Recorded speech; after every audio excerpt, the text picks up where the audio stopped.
3 قسم کی ایجنسیز کر سکتی ہیں جن کے پاس یہ طریقہ ہے فون ٹیپ کرنے کا.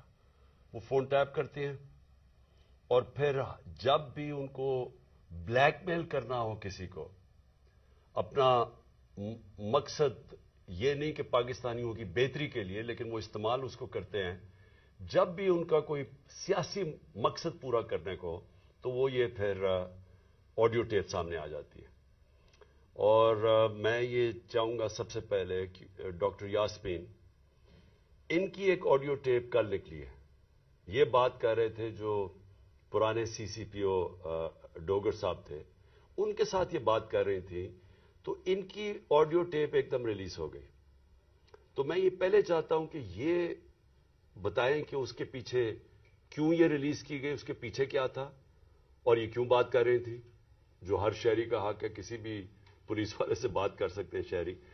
لیکن پہلے یہ بتائیں گے کیا، اور اس کے بعد پھر میں آگے بات کروں گا مزید کہ یہ جو تباہی مچ رہی ہے ہمارے معاشرے کی، اور یہ جو اس طرح کا تو کبھی معاشرہ گرا ہی نہیں تھا کہ یہ ڈیپ فیک ویڈیوز بن رہی ہیں لوگوں کے اوپر، ان کے فون ٹیپ کے علاوہ اور بھی ویڈیوز بنا رہے ہیں بلیک میل کرنے کے لیے. بتایا جاتا ہے ہمارے سینئر ہمارے پارٹی کے لیڈرز، ان کو بتایا جاتا ہے کہ جی تمہاری ہم نے کوئی ویڈیو بنائی ہوئی ہے. تو میں اس لیے یہ آج لے کے آ رہا ہوں کیونکہ اس کے اوپر ایک بڑا کلیئر ایک پاکستان کا قانون ہے جس کو کہتے ہیں فیئر ٹرائل ایکٹ.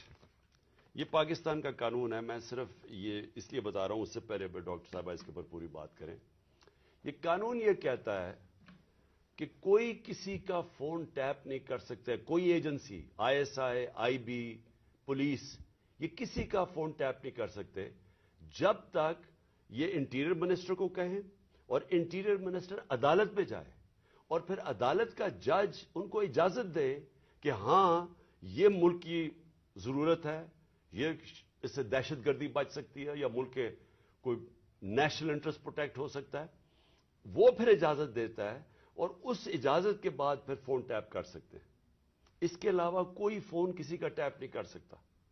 تو پھر میں آپ کو یہ بتا دوں کہ بے نظیر بھٹو کی حکومت 1996 میں جب ہٹائی گئی تو ایک وجہ دی گئی تھی سپریم کورٹ میں کہ بے نظیر کے گورنمنٹ کے دوران فون ٹیپس کیے جاتے تھے بڑی بڑی پرسنالٹیز کے اور سیاسی مخالفین کے اور ججز کے. یہ ایک وجہ دی گئی تھی 96 میں. میں اس سے پہلے آپ کو بتا دوں کہ امریکہ کا بڑا طاقتور پریزیڈنٹ تھا صدر نکسن. نکسن کی واٹر گیٹ سکینڈل ہوئی کیا تھی کہ وہ مخالفین کے فون ٹیپ کر رہا تھا، اس کی وجہ سے اس پریزیڈنٹ کو ریزائن کرنا پڑا. تو آج یہ جو کھلے عام ہو رہا ہے، پہلے تو میں چاہوں گا کہ ڈاکٹر یاسمین آپ سے بات کریں، اس کے بعد پھر میں بات کروں گا. بسم اللہ الرحمن الرحیم.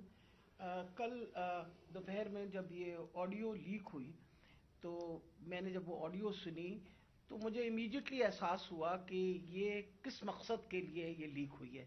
وجہ یہ تھی کہ میں پچھلے 4 ماہ سے خان صاحب کی جو جے آئی ٹی بنی تھی، خان صاحب پہ جو قاتلانہ حملہ ہوا تھا، اس جے آئی ٹی کو فالو اپ میں کر رہی تھی، اور خاص طور پہ جو اینٹی ٹیررسٹ کورٹ ہے گجرانوالہ کا، اس میں فالو اپ کر رہی تھی. اور یہ میں نے جب دیکھا کہ یہ کیوں کیا گیا ہے، وہ اس لیے کیا گیا کہ ہمارے جے آئی ٹی کا جب بنا تو اس کا کنوینر جو تھے یہ ڈوگر صاحب تھے جو سی سی پی او تھے اس وقت. اور انہوں نے ڈوگر صاحب نے یہ بات انکشاف کر دی تھی حکومت کے سامنے کہ اس میں 3 لوگ ملوث ہیں. یعنی جو اسیسنیشن اٹیمپٹ ہے خان صاحب کے اوپر، وہ باقاعدہ ایک آرکسٹریٹڈ اٹیمپٹ تھی. اور انہوں نے کہا کہ امپورٹنٹ چیز ہے کہ انہوں نے بتایا کہ ایک بندہ نہیں، اس میں 3 لوگ کم سے کم ملوث تھے، اور ان کا ایویڈنس انہوں نے کورٹ کو دے دیا تھا. اور اس کے بعد جو پتا چلا وہ یہ ہے کہ افسروں کو بلیک میل کیا گیا. یہ کورٹ میں جب ایویڈنس کیا اور بلیک میل ہو کے کچھ افسروں نے ریزائن کر دیا، لیکن سی سی پی او جو ہیں ڈوگر صاحب، ہی اسٹک ٹو ہز گنز، وہ اسی طرح انہوں نے مینٹین کیا کہ یہ انکشاف ہوئے. یہ تو ساری باتیں میرے سامنے تب آئیں کہ جب ہم اے ٹی سی میں گئے، یہ جو گجرانوالہ کا کورٹ ہے، تو ایویڈنس جو خان صاحب کا یہ انویسٹیگیشن کا ایویڈنس ہے وہ آنے دیتے ہی نہیں تھے، اور اس کا حوالہ یعنی جب سی سی او پی کو ہٹایا تو ڈی جی اینٹی کرپشن کو دے دیا گیا. جو چیف انویسٹیگیٹنگ آفیسر تھا جس کا نام انور شاہ صاحب تھے، ان کو انہوں نے پہلے کیا کیا کہ اس کو او ایس ٹی کر دیا، اور اس کے بعد جو ڈی جی تھا اس نے سارا ریکارڈ جو ہے اس کو سیل کر دیا اور تالا لگا دیا. ہم نے جب بار بار کہا کورٹ کو کہ جی یہ ہمیں ایویڈنس چاہیے، جو سارا ایویڈنس منگوائیں، تو پہلی دفعہ جو سیکنڈ ہیئرنگ تھی اس میں انہوں نے آ کے کہا کہ جی ڈی جی بدل دیا گیا ہے اور یہ چٹھا صاحب کو لگا دیا گیا نیا ڈی جی اینٹی کرپشن، جو کہ ثناء اللہ کا رائٹ ہینڈ مین ہے، اور اب وہ ریکارڈ دے گا. اس کے اوپر جج صاحب نے غصہ کھایا اور انہوں نے کہا کہ میں اب اپنے پروسیکیوٹنگ آفیسرز بھیجوں گا. انہوں نے اپنے پروسیکیوٹنگ آفیسرز بھیجے، اور پروسیکیوٹنگ آفیسرز نے جب وہ کمرہ کھلا اور تالا کھلا تو دیکھا گیا کہ ایویڈنس سارا غائب ہو چکا ہے، اور چند صفحے 11 صفحے رہ گئے تھے اس سارے ایویڈنس کے، باقی سارا کچھ چوری ہو گیا. اور یہ بات کا انکشاف خود ہی ڈی جی نے بھی کیا اور اعلان بھی کر دیا کہ اب میں اس کے اوپر انکوائری کروں گا، یعنی خود ہی چور اور خود ہی منصف بننے کی ارادے سے. میرے لیے یہ ایک اتنا بڑا ہمارے لیے سانحہ تھا کہ سارا ایویڈنس جو ہے اس کو انہوں نے خرد برد کر دیا، کہ جب ہائی کورٹ کا آرڈر پتا چلا کہ جی ہائی کورٹ نے سی سی پی او کو دوبارہ لگایا ہے، تو میں نے مناسب سمجھا کہ میں سی سی پی او سے پوچھوں کہ کب آپ کی اپوائنٹمنٹ ہو گئی ہے، کیونکہ ہماری جو جے آئی ٹی ہے وچ از دا ریل جے آئی ٹی، جو اس وقت حکومت تھی اور حکومت نے یہ سارا کچھ کیا تھا، جے آئی ٹی بنائی تھی وچ از a legal J I T, تو ہم نے تو آلریڈی اس پہ ہمیں ٹرسٹ تھا کہ یہ بندہ جو ہے. تو میں نے ان سے پوچھا کہ آپ کب تک جوائن کر رہے ہیں، تو انہوں نے کہا جی ابھی تک میرے آرڈرز نہیں آئے. وہ آپ نے سارا ٹیپ سنا جس کے اندر کوئی ایسی بات نہیں پوچھی گئی. اس میں مجھ سے سوال پوچھے گئے کہ کنسرن کیوں تھا. ارے بھائی مجھے کنسرن نہیں ہوگا تو کیوں نہیں کنسرن ہوگا؟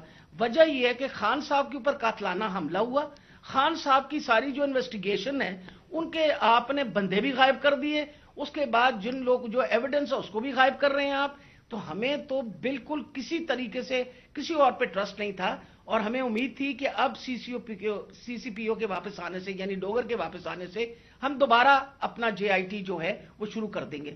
میں سخت مذمت کرتی ہوں. میں نے خان صاحب کے سامنے آ کے بتایا کہ جی مجھے اتنی تکلیف ہوئی کہ جی فیئر ٹرائل ایکٹ کے مطابق میں ایک سٹیزن ہوں اس پاکستان کا، میرا چادر اور چار دیواری تو جو پامال کرنی تھی ان لوگوں نے، ہم خواتین کے لیے تو ہم ساری عورتیں جو ہیں ان کے شر سے نہیں بچ سکتے. جس طرح ان لوگوں نے ٹیپنگ کرنی شروع کر دی ہے، وجہ یہ کہ جس طرح آپ نے فرمایا فیئر ٹرائل ایکٹ کے مطابق یہ کیسے ٹیپ کر سکتے تھے ہمیں؟ ہاؤ کوڈ یہ ٹیپ؟ کیا انہوں نے اجازت لی تھی؟ کیا یہ ثناء اللہ جو انٹیریئر منسٹر ہے یہ کسی جج کے پاس گیا تھا؟ اس نے جا کے جج سے اجازت لی تھی؟ I want to know about it. اور میں انشاءاللہ خان صاحب کو بتایا کہ میں کورٹ میں جا رہی ہوں اور میں کورٹ کے اندر سے جا کے یہ سارے سوالوں کا جواب دوں گی کہ یہ آئی ایس آئی بی یا پولیس میں سے کس نے ٹیپ کیا اور پھر کس طرح ریلیز کیا. کیونکہ میں یہ سوچتی ہوں کہ میرا جو بنیادی انسانی حقوق ہیں، جو میرا رائٹ ہے، وہ اس کے اوپر بہت بڑا حملہ ہوا. جی شکریہ ڈاکٹر یاسمین. میں آج اپنی سپریم عدلیہ سے مخاطب ہوں.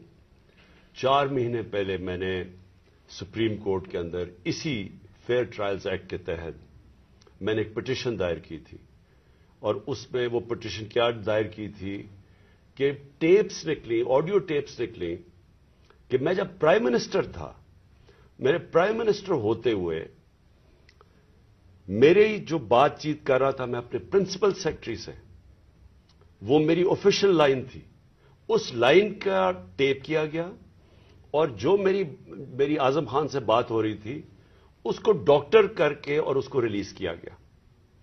اس کے علاوہ بشرا بیگم وہ آفیشیل لائن سے کسی سے بات کر رہی تھی، ان کی بھی ٹیپ کر کے وہ جو ان کی بات چیت تھی، جو کانورسیشن تھا، اس کو بھی ڈاکٹر کر کے چینج کر کے اور 2 دفعہ وہ ریلیز کی گئی. تو میں اس لیے یہ اپروچ کیا سپریم کورٹ کو کہ میرا تو چلے ایک تو یہ ہے کہ جو ڈاکٹر صاحبہ نے کہا کہ یہ ہمارے فنڈامنٹل رائٹ کی وائلیشن ہے. ہر انسان کا بنیادی حق ہے آرٹیکل 14 کانسٹیٹیوشن میں ہماری پرائیویسی اور ہماری ڈگنیٹی پروٹیکٹ کرنے کے لیے. آئین ہماری ڈگنیٹی اور پرائیویسی پروٹیکٹ کرتا ہے. تو ایک تو یہ میں اپنی بیوی بشرا بیگم کی طرف سے کہ ان کا رائٹ وائلیٹ ہوا, میرا رائٹ وائلیٹ ہوا, لیکن اس سے بھی زیادہ اگر پرائم منسٹر آفیشل بات کر رہا ہے اپنی لائن سے, اپنے پرنسپل سیکرٹری سے, اگر وہ ٹیپ ہو رہا ہے اور اس کو پھر ریلیز کر رہے ہیں تو یہ آفیشل سیکرٹس ایکٹ کے خلاف ہے. کوئی بھی ملک کی امپورٹنٹ چیز ہو جو اپنی سیکیور لائن سے بات کروں اور وہ نکل جائے اس طرح, تو یہ تو بڑا خطرناک ہے ملک کے لیے. کوئی بھی پرائم منسٹر کی بات چیت نکل جائے, اور اس کے بعد شہباز شریف کی اور وہ مریم کی بھی کوئی آڈیو ٹیپ لیکس نکلی, اور اس کے اندر بھی اس میں تو خیر اور باتیں ہو رہی تھی. تو میں اس لیے کہنا چاہتا ہوں کہ ہماری عدلیہ کو اس کے اوپر ایکشن لینا چاہیے, کیونکہ یہ تو ایک اب پوری معاشرے میں ایک بیماری پھیل گئی ہے. جب کوئی کسی کو بلیک میل کرنا ہوتا ہے اس کی ٹیپ نکلاتی ہے. سپریم کورٹ کے جج کے اوپر ان کی پرویز لائی کی وہ کوئی ٹیپ نکلائی, اور وہ صرف بلیک میل کرنے کے لیے, کیونکہ اس وقت پاکستان کی تاریخ کا ایک بہت اہم ایشو ہے 90 ڈیز کے اندر الیکشن کروانا. یہ ساری قوم اب دیکھ رہی ہے کہ کیا آئین کے اوپر ہماری عدلیہ 90 ڈیز میں 90 دن میں الیکشن کروا سکے گی یا نہیں کروا سکے گی. اور یہ اب عدلیہ کو بلیک میل کرنے کے لیے کوشش کی جا رہی ہے. اور انٹیریئر منسٹر, ملک کا انٹیریئر منسٹر خود بیٹھ کے ایک فون ٹیپ کی بات کرتا ہے, جب ڈائریکٹ اس کی ذمہ داری تھی کہ یہ ہوا کیسے فون ٹیپ. کیا اس نے پرمیشن لی تھی کسی عدلیہ سے, کسی ہائی کورٹ کے جج سے اجازت لے کے یہ فون ٹیپ کیا تھا؟ اور اس سے بھی آگے چلے جائیں کہ ہمارے ملک کے اندر اب جو میں شروع بات کی تھی, ڈیپ فیک ویڈیوز بنی ہوئی ہیں جو بلیک میل کیے جا رہے ہیں. میں 3 اپنے سینئر پارٹی لیڈرز جانتا ہوں جن کو بلیک میل کیا جا رہا ہے. اس کے بعد سب کو یاد ہے کہ مریم نواز نے بیٹھ کے ایک اناؤنس کیا کہ میرے پاس آڈیو ٹیپس ہیں یا ویڈیو ٹیپس ہیں ججز کے اوپر, وہ ارشد ملک کا جو کیس تھا. اس کے بعد ریٹائرڈ جسٹس ثاقب نثار کی ایک آڈیو ٹیپ نکلی جو بعد میں پتا چلا کہ فیک تھی, یعنی جوڑی ہوئی تھی, جو ڈیپ فیک تھی, یعنی اس کو پیس ٹوگیدر کیا ہوا تھا. اور اس کے علاوہ اب تو جنرل باجوہ نے بھی کہہ دیا کہ میرے پاس ٹیپس ہیں. تو یہ کیا اس ملک میں کنٹرول کرنے کے لیے, لوگوں کو بلیک میل کرنے کے لیے یہ سب کچھ ہو رہا ہے؟ اور اب ٹیکنالوجی ادھر چلی گئی ہے تو یہ تو کوئی بھی اب کر سکتا ہے. آپ ڈیپ فیک ویڈیوز جو ہیں اس کی کبھی ٹیکنالوجی دیکھ لیں, کسی کے اوپر بھی آپ یہ ٹیپس بنا سکتے ہیں اور آپ ان کو بلیک میل کر سکتے ہیں. تو اس لیے میں ریکویسٹ کروں گا اپنے سپریم کورٹ کو کہ 4 مہینے پہلے میں نے یہ پٹیشن دائر کی تھی. ایز ایکس پرائم منسٹر میری سیکیور لائن کو ٹیپ کر کے اور پھر اس کو ڈاکٹر کر کے پبلک میں دکھایا گیا, اور پھر یہ جو بار بار بلیک میل کرنے کے لیے کہ جی ہم آپ کی فون ٹیپ کر کے آپ کی کوئی ٹیپس نکال دیں گے. اور یہ جو ڈاکٹر یاسمین کا ہوا یہ اس لیے امپورٹنٹ ہے کہ ان کا یہ صرف اور صرف یہ جو انکوائری ہو رہی ہے, یہ جو جے آئی ٹی کی انکوائری ہے میرے اوپر جو قاتلانہ حملہ ہوا تھا, صرف اس کو اب سیبوٹاج کرنے کے لیے کیا گیا ہے. کیونکہ سارے آفیسرز کو انہوں نے ڈرا دھمکا کے جو جے آئی ٹی کے تھے ان کو تو پیچھے ہٹا دیا.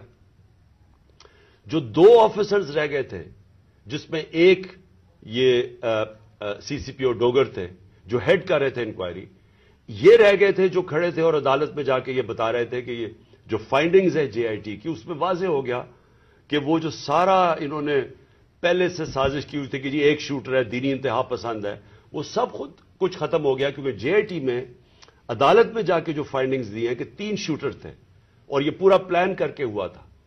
تو اس کو ختم کرنے کے لیے, ڈوگر کو ہٹانے کے لیے یہ اب نکلی ہے.